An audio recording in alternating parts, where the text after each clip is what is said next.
I'm Sophia, and I'm so happy you decided to spend some time with us today. And I'm Jake. Whether you are relaxing at home, driving to work, walking through your neighborhood, or simply taking a quiet break, thank you for listening. We hope this conversation helps you improve your English in a calm and enjoyable way. There is no pressure here. Just listen, relax, and let the language come naturally. Today, we have a topic that every person can understand because every person has experienced it at some point in life. We are going to talk about feelings, emotions, and why it is sometimes difficult to talk about what is happening inside us. This conversation is designed for English learners around the B1 to C1 level, so you will hear natural English with useful vocabulary and realistic expressions. Some sentences are simple, while others are a little longer, just like real conversations between friends. And remember, you do not need to understand every single word perfectly understood. Understanding the general meaning is already wonderful progress. Before we begin, we would like to ask you one simple question. While you listen today, think quietly about this. When was the last time you told someone honestly how you were feeling? Maybe it was yesterday. Maybe it was last week. Or maybe you cannot remember because you usually keep your feelings to yourself. There's no right or wrong answer. Just notice what comes into your mind. Talking about feelings is not always easy, but it is an important part of communication and healthy relationships. Many people learn grammar, vocabulary, and pronunciation, but they never learn how to express emotions clearly. That's true. You can know thousands of English words, but if you cannot say, "I'm worried" or "I'm disappointed," conversations may still feel difficult. Feelings connect people much more than perfect grammar does. And when you can express your emotions, people understand you better, and you understand yourself better too. Jake, can I ask you something personal? Of course, go ahead. When you were younger, did you find it easy to talk about your feelings? Honestly, not at all. I usually believed I had to solve every problem by myself. Why did you think that? I thought that talking about my feelings would make me look weak, so whenever I felt stressed or sad, I simply stayed quiet. I think many people can relate to that. Yes, and the interesting thing is that staying quiet did not actually solve anything. What usually happened instead? My thoughts became louder inside my head. Small problems slowly started to feel much bigger than they really were. That happens to many people. Sometimes silence makes our imagination stronger than reality. Exactly. Then one day, I finally talked to a close friend, and after just one conversation, I felt much lighter. Did your friend solve your problems? No, not really. The problems were still there, but I was no longer carrying them alone. I think that is a very important difference. Yes, sometimes we do not need perfect advice. We simply need someone who listens carefully. Now it is your turn to ask me something. All right. Sophia, are you someone who talks about feelings easily? It depends on the situation. With people I trust, yes, but with strangers, I usually need more time before I feel comfortable. That sounds very natural. I also learned something interesting over the years. What did you learn? I realized that I often said, "I'm fine," even when I was not fine at all. I think almost everyone has done that. Yes, someone asks, "How are you?" And without thinking, we answer, "I'm good," even if we had a terrible day. It almost becomes an automatic response. Exactly. But sometimes, with someone we trust, it can be helpful to answer a little more honestly. Maybe saying something like, "I've had a difficult day," or "I'm feeling a little stressed today." Those simple sentences can completely change a conversation. They also give the other person a chance to support you. Let's explain an important word we have already used several times. The word is emotion. An emotion is a feeling inside you, such as happiness, sadness, fear, excitement, disappointment, or hope. Emotions are a normal part of being human. Everyone experiences them. Some emotions feel comfortable. Others feel uncomfortable, but that does not mean they are bad. Feeling nervous before an important interview is normal. Feeling sad after losing something important is normal too. Even feeling angry sometimes is normal. What matters is how we understand those emotions and how we express them. Many people try to ignore difficult feelings because they hope the feelings will disappear. Sometimes they do disappear with time, but sometimes they simply stay hidden until another difficult situation brings them back. That is why learning to recognize emotions is so valuable. Instead of saying, "I feel bad," you can become more specific. You might say, I feel disappointed because my plan didn't work. Or, "I'm feeling anxious because I have an important meeting tomorrow." When you give your feeling a name, it often becomes easier to understand. It's almost like turning on a light in a dark room. The room doesn't change, but suddenly you can see everything more clearly. I really like that comparison. Another useful thing is to remember that emotions are temporary. Happiness changes. Stress changes. Confidence changes. Even fear changes with time and experience. Sometimes people believe they must always feel positive. But real life doesn't work that way. Healthy people experience many different emotions. The goal is not to avoid feelings. The goal is to understand them and communicate them honestly. Now that we have talked about understanding our emotions, let's think about something else. Why is it sometimes so difficult to tell another person how we really feel? That is a great question. I think one reason is fear. We worry that people might judge us or misunderstand us. Yes, many people are afraid of hearing something negative after they open their hearts. They might think, "What if this person thinks I'm weak?" Or, "What if they don't take me seriously?" Those thoughts are very common, but they often stay only inside our minds. In reality, many people appreciate honesty because it helps them understand us better. I remember a situation at work a few years ago. I was feeling overwhelmed, but I kept smiling because I didn't want anyone to notice. Did anyone realize how you were feeling? Not at first. Everyone thought I was doing perfectly well because I never said anything different. That shows how difficult it can be to guess another person's feelings. Exactly. Then one afternoon, my manager asked if everything was okay. What did you say?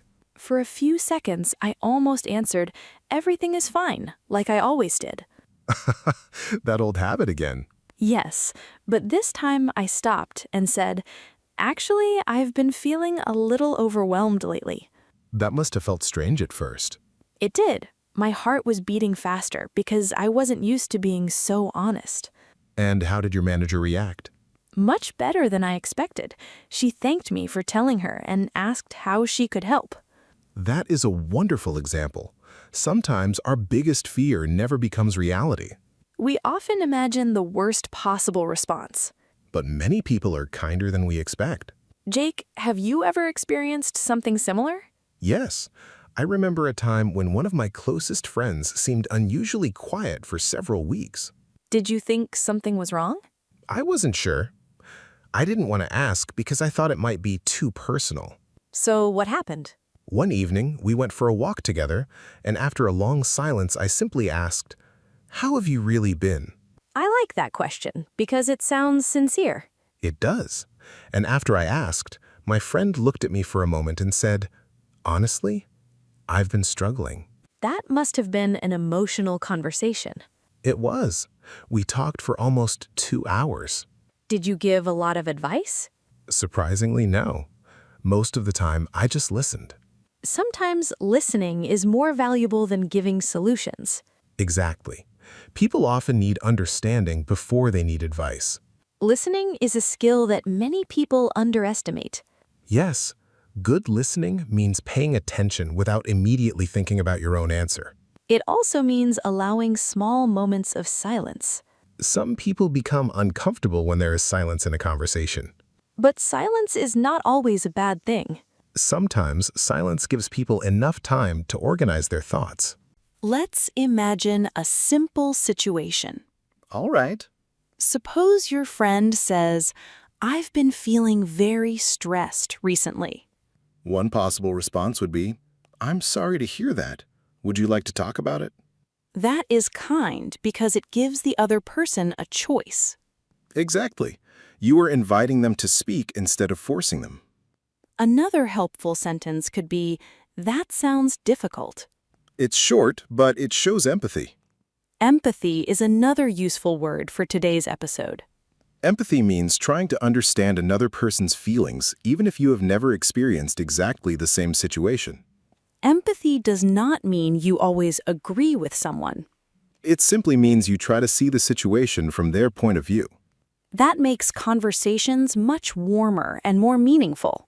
There is another expression that people often use. Which one? I'm here for you. I really like that sentence. It is simple, but it tells the other person they are not alone. Sometimes those 4 words are more powerful than a long speech. I completely agree. Let's also talk about the difference between talking and complaining. That's an interesting topic because people sometimes confuse the two. Talking usually means repeating problems again and again without looking for understanding or change. While talking about your feelings means sharing your emotions honestly and respectfully. There's nothing wrong with saying, "I'm feeling frustrated today." Or, I'm disappointed because things didn't go as I planned. Those sentences help people understand what is happening inside you. They also help you understand yourself more clearly. Another challenge is vocabulary. Yes, many English learners know only a few feeling words. They often say, "I'm happy," "I'm sad," or "I'm angry." Those words are useful, but English offers many more possibilities. For example, instead of saying, "I'm sad," you might say, "I'm disappointed," Or, I'm lonely. or "I'm heartbroken," Instead of saying, I'm happy, you could say, I'm grateful. or "I'm excited." Or even, I'm proud. Every word describes a slightly different emotion. Learning these words helps you express yourself more naturally.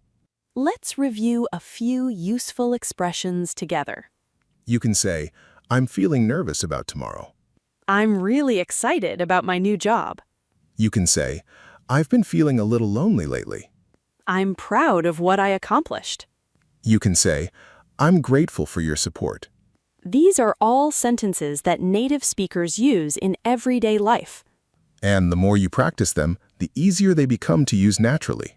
One more thing I have learned is that honesty creates stronger relationships. I agree.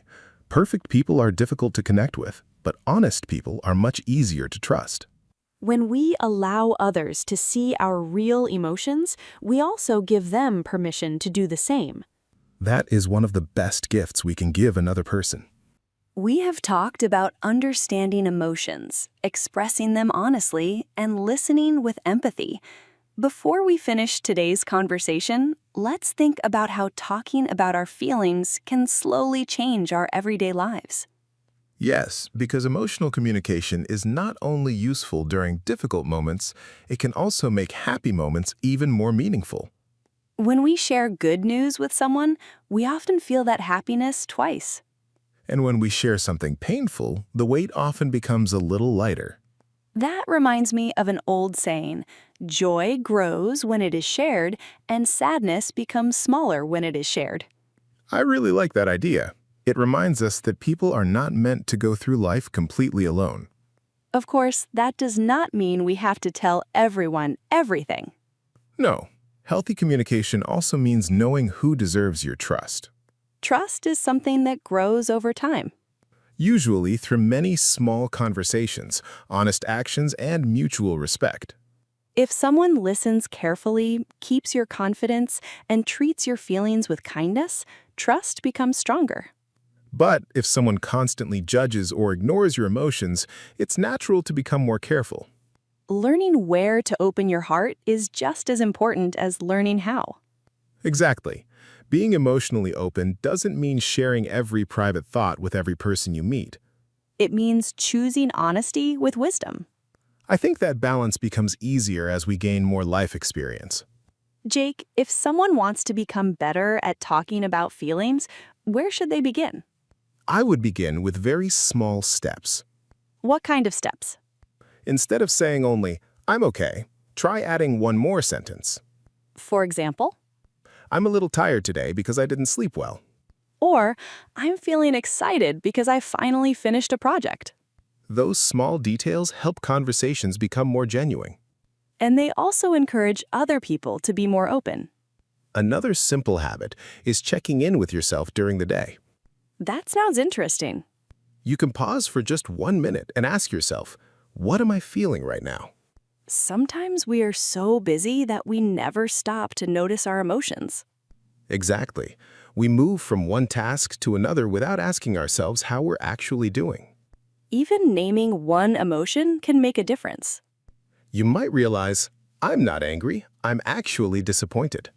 Or, I'm not lazy today, I'm simply exhausted. Understanding the real emotion often helps us respond more wisely. Another helpful habit is writing your feelings in a notebook. Many people call that journaling. You do not need to write a long story every day. Just a few honest sentences can already help organize your thoughts. Sometimes writing is easier than speaking, and later, when you feel ready, those written thoughts may help you explain your feelings to someone else. Let's review some useful vocabulary from today's episode. The first word is emotion. An emotion is a feeling such as happiness, fear, sadness, excitement, or hope. Next, we have empathy. Empathy means trying to understand another person's feelings from their point of view. We also learn the word overwhelmed. If you feel overwhelmed, you feel like you have too many responsibilities or emotions to manage comfortably. Another useful word is vulnerable. Vulnerable means allowing people to see your real thoughts or feelings, even when it feels a little scary. We also use the word trust. Trust means believing that someone will be honest, kind, and dependable. Another important expression is to open up. When you open up, you begin sharing your true feelings with someone. Finally, we talked about honesty. Honesty means expressing the truth with kindness and respect. These words are useful not only for English, but also for building stronger relationships. If you want to practice, choose 3 of these words and create your own sentences. Even better, try using one of those sentences in a real conversation this week. It does not need to be a deep conversation. It can be as simple as telling a friend, "I've been feeling really grateful lately." Or saying, I'm a little nervous about tomorrow. Small moments of honesty often become the beginning of meaningful connections. Before we finish, we would like to ask you one more question. Think about someone you trust. Is there something you have wanted to tell that person but have been keeping inside? You do not have to answer right now. Just take a quiet moment and think about it. Maybe today is not the right day. Maybe tomorrow will be better. What matters is remembering that your feelings are real, they matter, and they deserve to be understood. Thank you so much for spending this time with us and for practicing your English through meaningful conversations. Thank you for listening. Take good care of yourself, and we'll see you again in the next episode of Chill English Channel.